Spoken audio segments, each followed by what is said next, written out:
L'université Purdue a collaboré avec les ingénieurs de l'American Society of Civil Engineers pour mettre au point une expérience scientifique destinée à simuler l'impact des avions sur les tours. Le premier impact a été modélisé afin de montrer comment le 767 d'American Airlines a transpercé la tour nord. Un modèle du complexe entier du World Trade Center a été réalisé, soit 7 immeubles répartis sur une aire de 65 000 m² à Manhattan. Ce modèle comprend une reproduction fidèle de la tour nord, intérieure et extérieure. L'université a utilisé les plans d'architectes d'origine, des photos et des données de construction pour créer une structure à l'identique du World Trade Center. Chaque colonne, chaque poutre et chaque travée devaient se trouver au bon endroit. Les chercheurs ont également reproduit un modèle à l'échelle de l'appareil, un Boeing 767 de 141 tonnes avec ses 40 000 litres de kérosène. Afin de modéliser le comportement du kérosène au moment de l'impact, les chercheurs se sont servis de boîtes en aluminium remplies de fluide pour simuler le choc d'une aile d'avion contre des poutres en acier. Une caméra thermique a saisi le comportement des fluides après l'impact. Ces données brutes sont ajoutées à la séquence.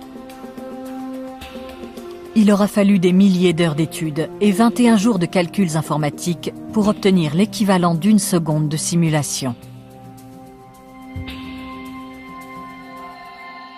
Le projet a nécessité 2 ans de travail. Voici le résultat final de la simulation de l'université Purdue.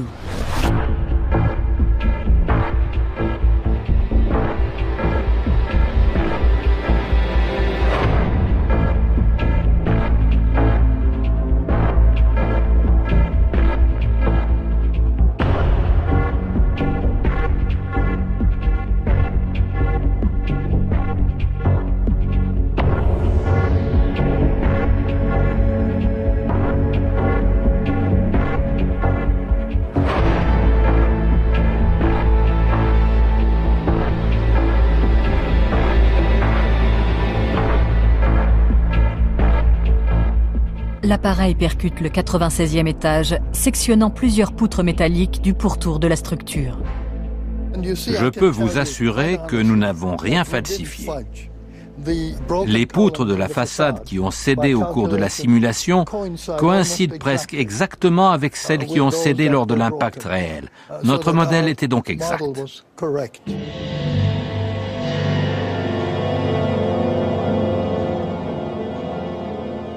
La simulation montre l'impact sous différents angles.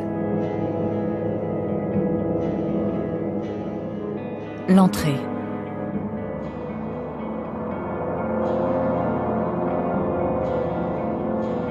Destruction interne des colonnes de soutènement.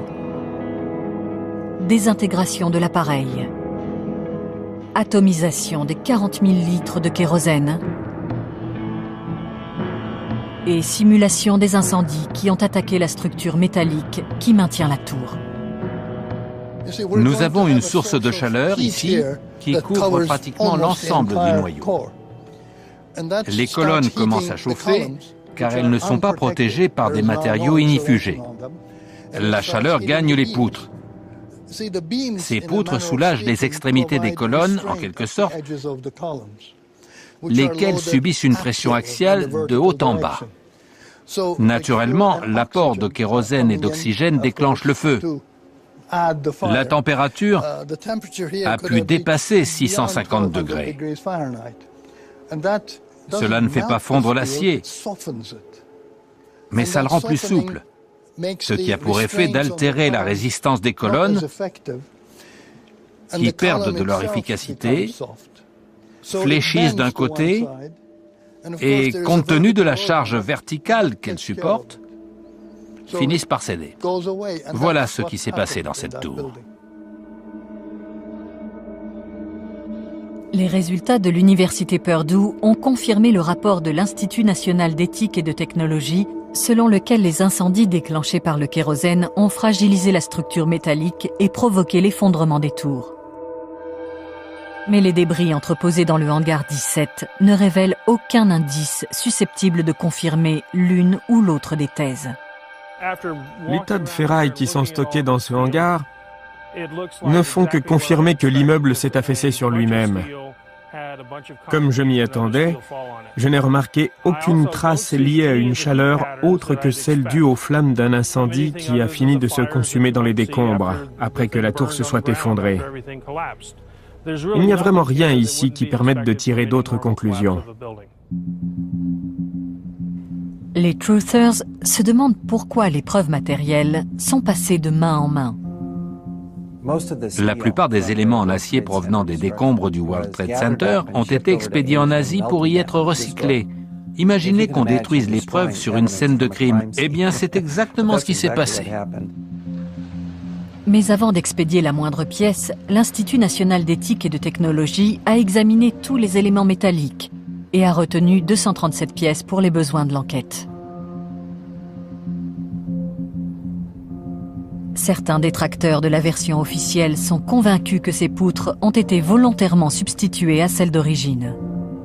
Car si les preuves pouvaient être examinées, elles permettraient d'affirmer que des explosifs ont été utilisés pour démolir les tours jumelles.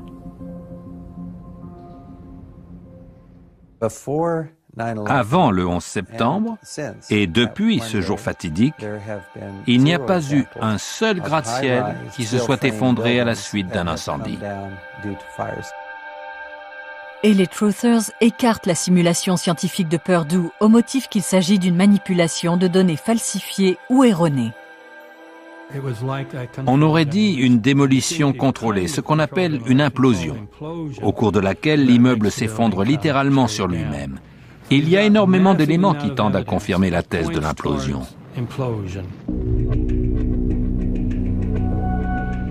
Afin d'arbitrer cette controverse, nous allons mener des expériences physiques pour mettre en lumière ce qui s'est réellement passé pendant les attentats du 11 septembre.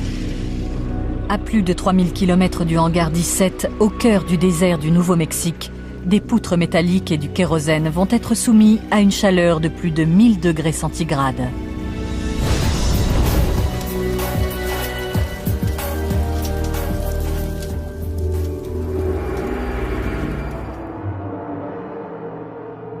Le monde n'a pas pu voir les événements les plus destructeurs du 11 septembre tels qu'ils se sont produits, car ils se sont déroulés au cœur des tours jumelles, alors que les structures s'effondraient sur elles-mêmes. Il faut garder à l'esprit le fait que les sols du World Trade Center ruisselaient de kérosène. Les plateformes brûlaient et la chaleur fragilisait l'ensemble des structures métalliques, alors que lors d'un incendie classique, le feu affaiblit un secteur à la fois. Néanmoins, Griffin et Gage demeurent convaincus que l'incendie ne peut pas être la cause unique de l'effondrement des tours. Tout d'abord, il n'est jamais arrivé que la structure métallique d'un gratte-ciel s'effondre complètement sur elle-même à cause de dégâts extérieurs ou à la suite d'un incendie, même si le feu dure plus de 15 heures.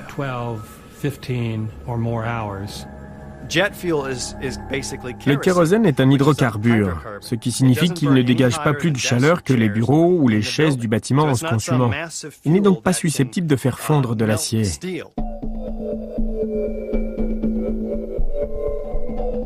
Sous la houlette d'experts en ingénierie, nous allons vérifier les effets d'un feu alimenté au kérosène sur de l'acier. L'Emertech, le centre de recherche et d'essais sur les matériaux énergétiques, conçoit des explosions qui répondent aux critères que nous recherchons. Nous effectuons des tests et des recherches sur toutes sortes de matériaux énergétiques, en gros sur tout ce qui est explosif.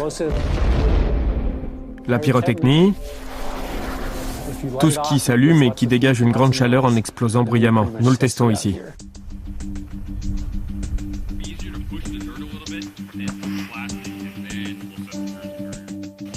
Afin de comprendre dans quelle mesure la chaleur peut réellement altérer l'acier, l'expérience va soumettre une poutre d'1 tonne à 2800 litres de kérosène. Selon la version officielle, le World Trade Center s'est écroulé parce que l'incendie a affaibli les poutres en acier qui reliaient le centre de la structure aux colonnes externes. En s'affaissant, les colonnes ont provoqué l'effondrement des tours. Avec cette expérience, nous voulons observer comment une poutre lestée se comporte dans un feu de kérosène pour voir si la température grimpe au point de la fragiliser. Pour fondre l'acier, il faut atteindre une température d'environ 1400 degrés. On n'obtiendra pas une telle chaleur avec un feu alimenté par du kérosène. Mais on n'a pas besoin d'arriver au point de fusion pour que la poutre se fragilise.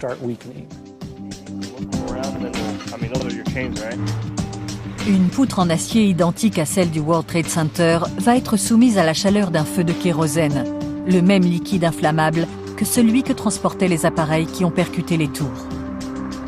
Les flammes atteindront-elles une température suffisamment élevée pour déformer l'acier dans le même laps de temps que lors des attentats?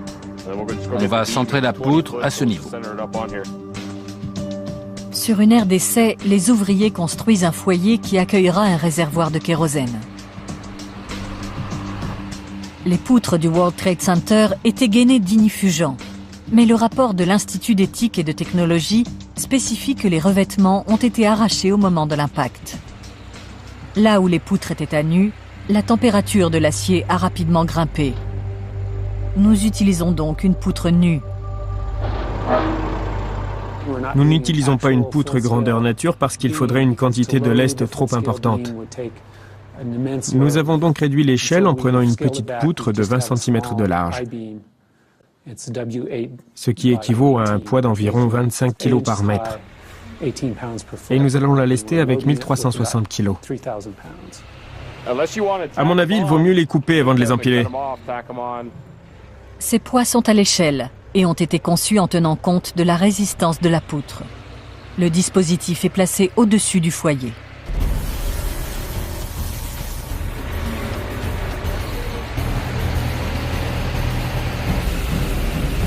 Les 2800 litres de kérosène sont déversés dans la fosse. Le camion-citerne doit être évacué. La moindre étincelle pourrait enflammer le carburant. On va le contrôler de là-bas. La chaleur du feu est un facteur essentiel. On installe donc un couple thermoélectrique pour surveiller la température. Nous sommes en présence de carburant liquide qui va se vaporiser avant de pouvoir brûler. Il suffit donc de le chauffer pour déclencher la vaporisation et l'enflammer. À 200 mètres du foyer, les ouvriers utilisent une allumette électrique comme détonateur. Je place le détonateur dans une boîte et elle va flotter à la surface pendant quelques instants.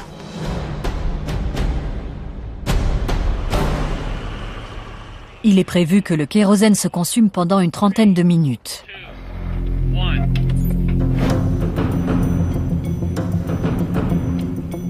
Le métal va-t-il conserver son intégrité structurelle?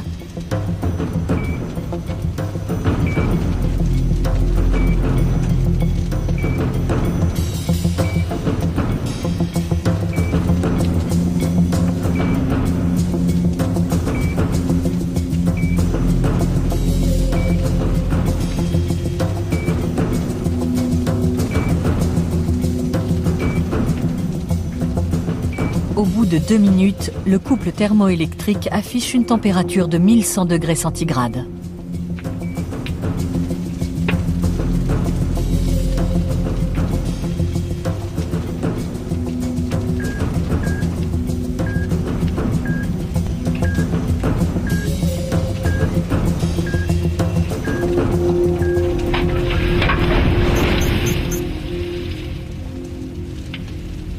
La structure a perdu ses qualités physiques en moins de 4 minutes. L'acier s'est déformé sous la chaleur et les poids sont tombés. Dans cette configuration, on atteint une température avoisinant les 1100 degrés. L'acier ne peut pas conserver ses propriétés plus de 5 minutes. Cette expérience permet de conclure que l'acier qui est soumis à un feu de kérosène commence à perdre ses propriétés bien avant que la température n'atteigne son point de fusion, soit 1400 degrés centigrades. En l'espace de quelques minutes, la structure devient instable. Dans le World Trade Center, cette chaleur aura largement suffi à fragiliser l'acier.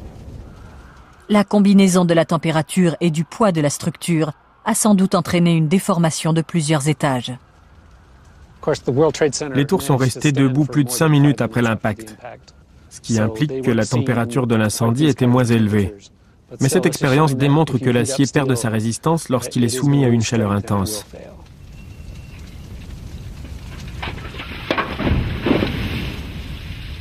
Mais les preuves, aussi concluantes soient-elles, donnent toujours matière à débattre. Afin de bien comprendre la dynamique qui alimente la théorie du complot, il faut analyser la manière dont les sceptiques traitent l'information qui remet en cause leurs convictions.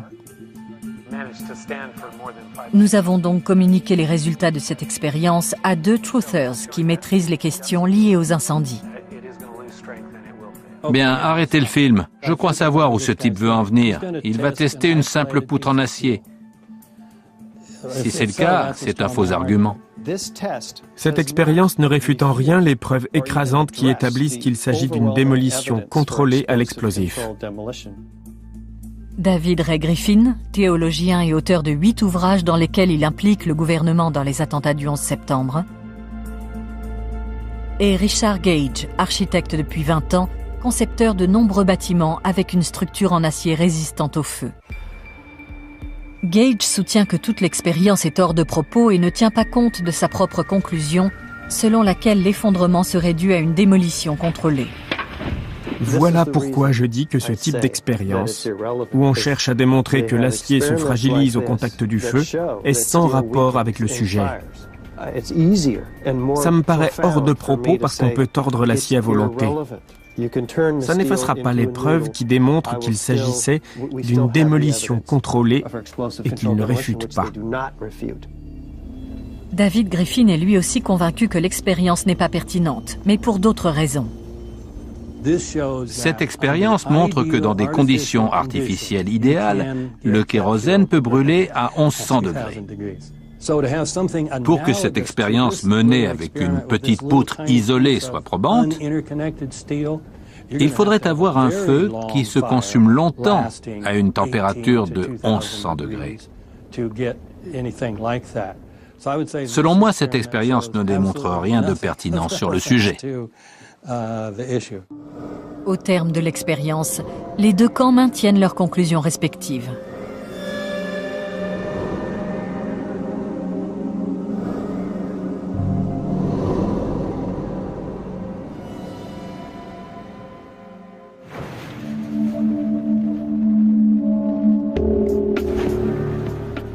Mais la commission d'enquête sur les attentats du 11 septembre et les Truthers s'accordent sur le fait que les tours se sont bel et bien effondrées. Ce qui divise les 2 parties, ce sont les causes de l'effondrement.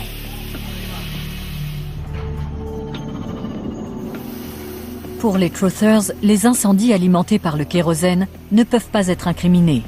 Reste donc l'hypothèse d'une démolition contrôlée. Une théorie qu'il est possible de mettre à l'épreuve en démolissant un immeuble afin d'examiner les résultats scientifiques.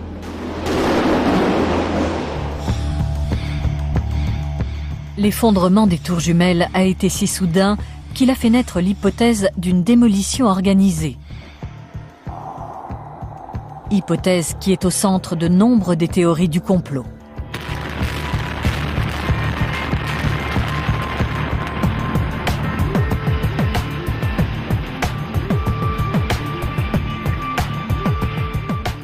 Il existe une multitude de preuves accablantes qui permettent d'affirmer qu'il s'agit d'une démolition contrôlée de la structure à l'aide d'explosifs.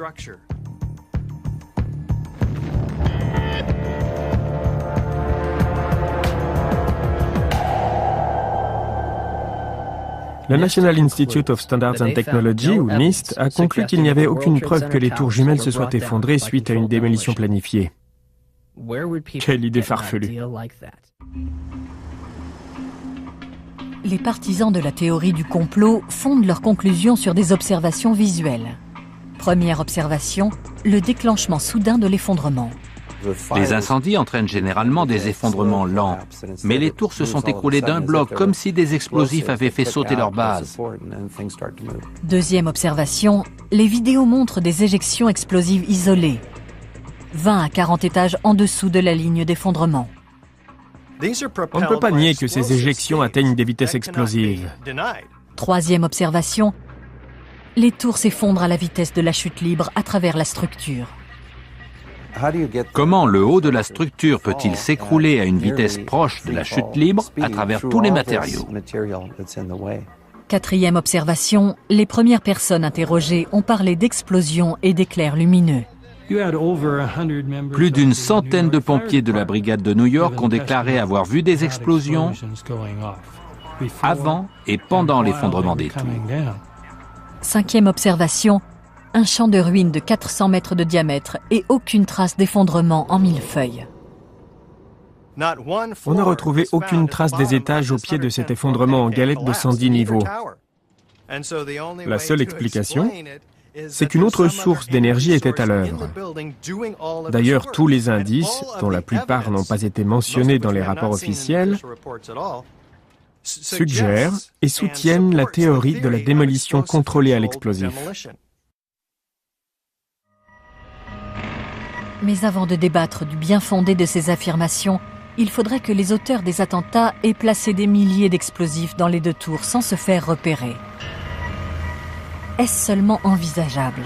C'est un élément clé de toute théorie basée sur la destruction contrôlée. Le seul moyen de comprendre comment fonctionne une démolition est d'observer la manière dont elle se déroule.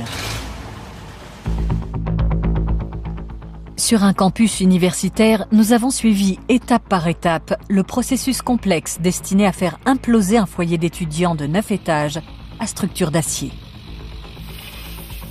Avant que les artificiers ne placent les charges d'explosifs dans le bâtiment, un entrepreneur en démolition prépare le terrain pour qu'ils puissent faire leur travail.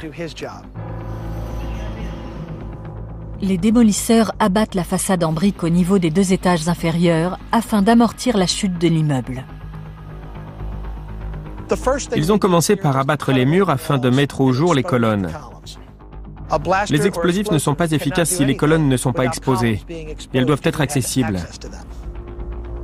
Dans les tours jumelles, il aurait fallu que l'équipe de démolition ait accès aux 47 colonnes de la structure interne sans être repérée.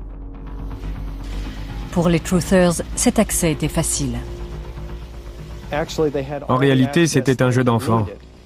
Il suffisait de pénétrer dans les cages d'ascenseur pour atteindre les colonnes du noyau de la tour et les poutres disséminées à travers le bâtiment. Ils pouvaient prétexter un problème de maintenance des ascenseurs, ce qui s'est avéré être le cas avant le 11 septembre. Les ascenseurs ont été rénovés en 2000. Mais en admettant qu'elle ait bénéficié de cet accès théorique, comment une équipe d'artificiers aussi nombreuse a-t-elle pu œuvrer dans le plus grand secret? Le temps nécessaire à l'installation des charges explosives varie selon les structures. Ce serait un vaste chantier. Nous, ça fait 15 jours qu'on travaille sur ce site pour préparer un petit immeuble de 8 étages et les colonnes des tours jumelles sont 10 fois plus grandes que celles de ce bâtiment. C'est un processus extrêmement remuant. On abat des murs, on expose des poutres en vue de leur préparation. Ça ne se fait pas du jour au lendemain, même avec une équipe de ninjas surentraînés.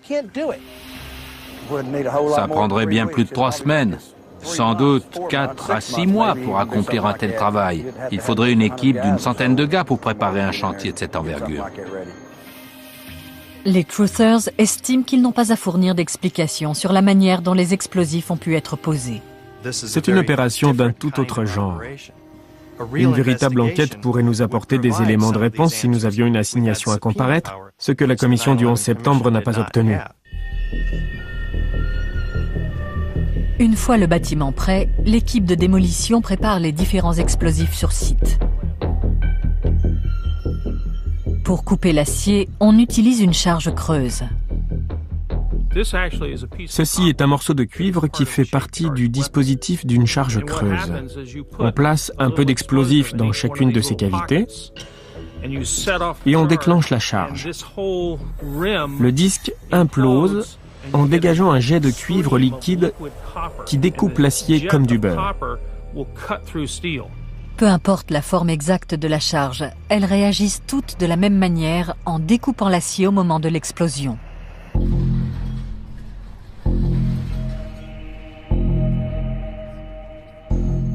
Les ouvriers quittent le site et l'équipe de démolition place des charges en disque sur les 24 colonnes porteuses. Ce dispositif est une charge creuse linéaire reliée à la dynamite. Elle va sectionner cette colonne selon cet angle et cette partie sera projetée dans cette direction.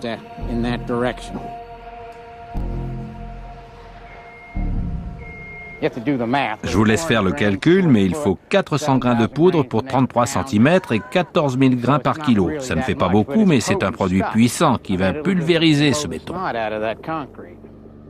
Après avoir vérifié 2 fois ces explosifs, l'équipe actionne le détonateur.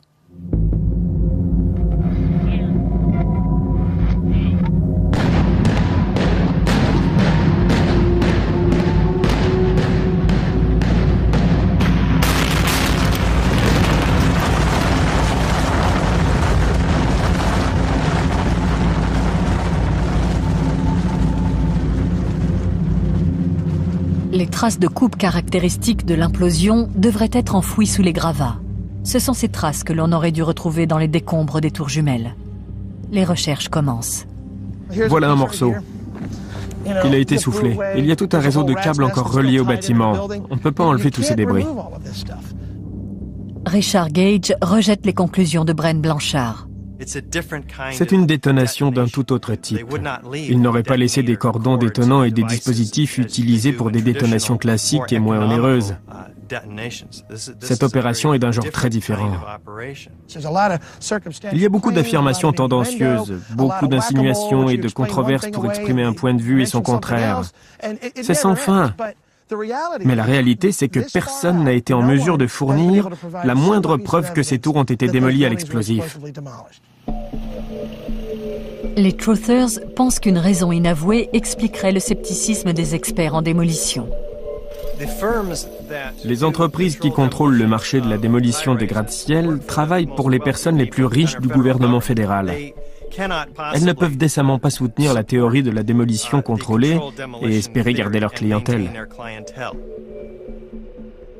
Le temps et la main-d'œuvre nécessaires à l'installation des explosifs dans les tours de 110 étages font apparaître une faille importante dans l'hypothèse de la démolition contrôlée. La maintenance des ascenseurs, à laquelle les Truthers ont fait référence, a pu faciliter l'accès aux colonnes de la structure centrale.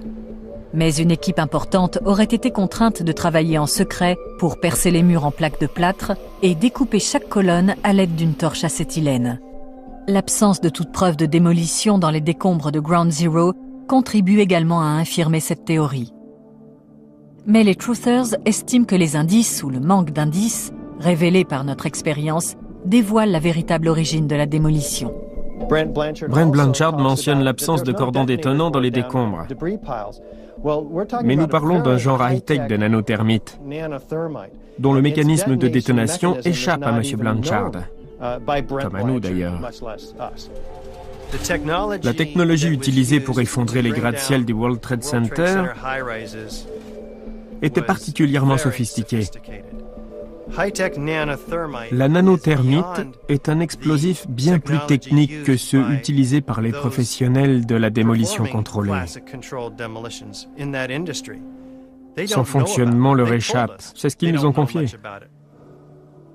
Une fois de plus, nos expériences ne changent rien aux conclusions des deux camps.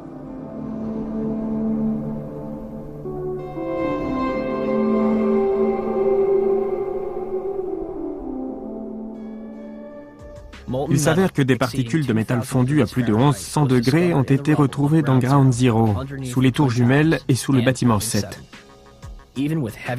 Même après les fortes pluies du 14 et du 21 septembre et un arrosage constant d'eau et de retardateurs de feu qui ont créé un lac géant, les feux qui couvaient n'ont pas pu être éteints avant le 13 décembre 2001. C'est l'incendie de structure le plus long de l'histoire. Si la thermite est l'élément clé du complot, nous devons observer de quelle manière elle brûle et les dégâts qu'elle occasionne.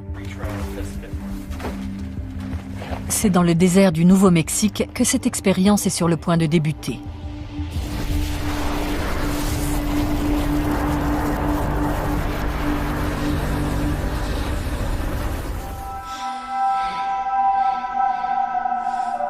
Les interrogations qui ont engendré les théories du complot au sujet des attentats du 11 septembre sont nombreuses. Mais celle qui a trait à l'effondrement soudain des tours jumelles est probablement la plus controversée.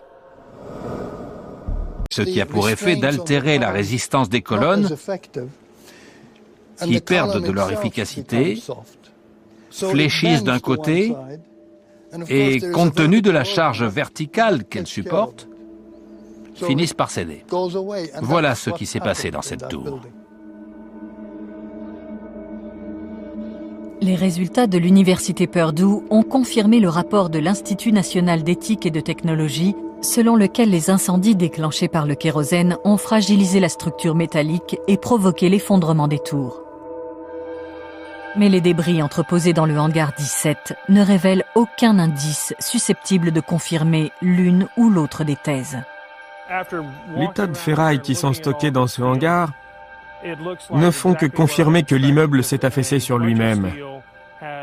Comme je m'y attendais, je n'ai remarqué aucune trace liée à une chaleur autre que celle due aux flammes d'un incendie qui a fini de se consumer dans les décombres après que la tour se soit effondrée.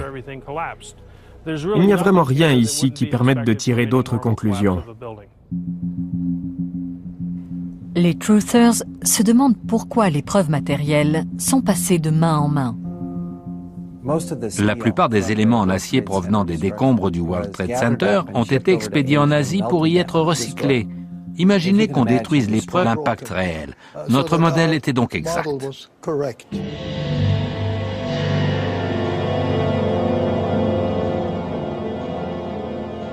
La simulation montre l'impact sous différents angles. L'entrée.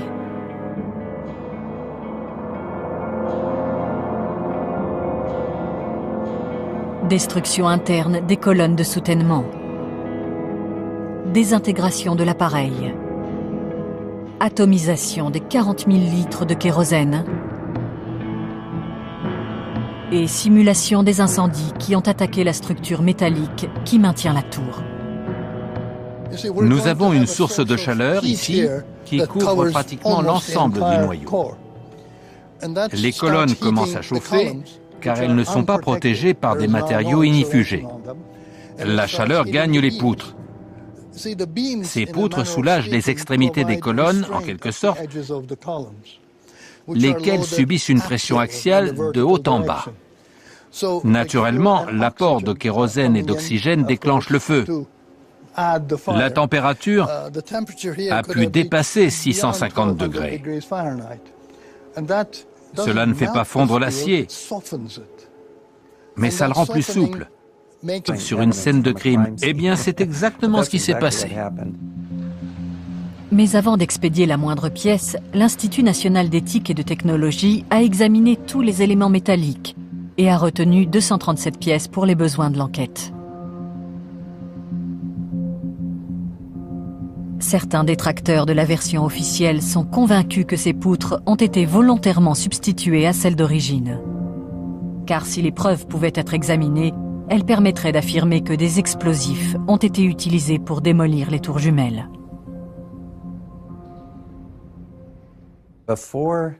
Avant le 11 septembre, et depuis ce jour fatidique, il n'y a pas eu un seul gratte-ciel qui se soit effondré à la suite d'un incendie. Et les Truthers écartent la simulation scientifique de Purdue au motif qu'il s'agit d'une manipulation de données falsifiées ou erronées. On aurait dit une démolition contrôlée, ce qu'on appelle une implosion, au cours de laquelle l'immeuble s'effondre littéralement sur lui-même. Il y a énormément d'éléments qui tendent à confirmer la thèse de l'implosion.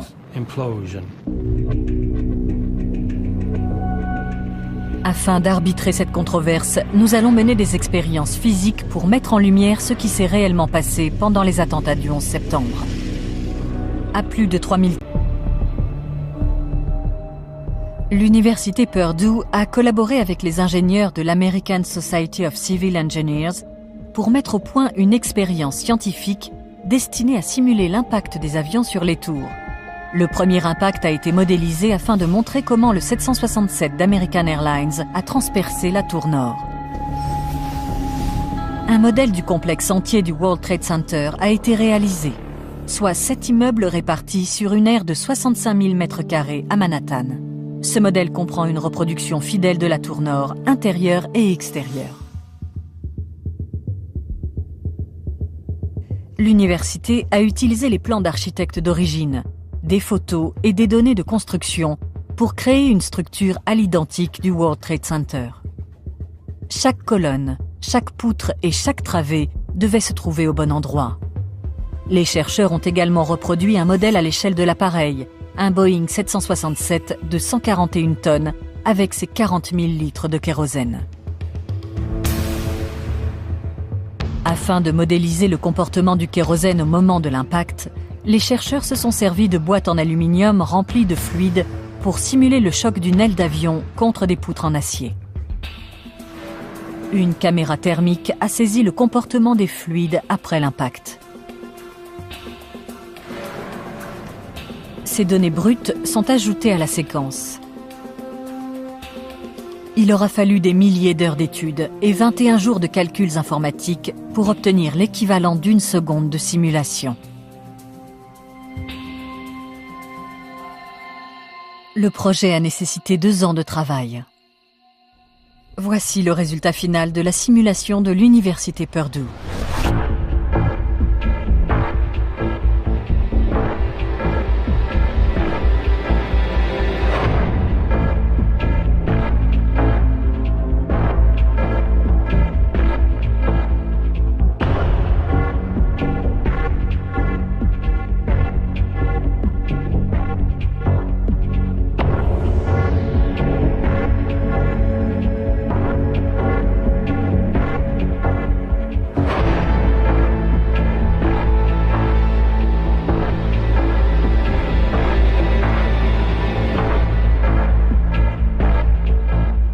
L'appareil percute le 96e étage, sectionnant plusieurs poutres métalliques du pourtour de la structure. Je peux vous assurer que nous n'avons rien falsifié. Les poutres de la façade qui ont cédé au cours de la simulation coïncident presque exactement avec celles qui ont cédé lors de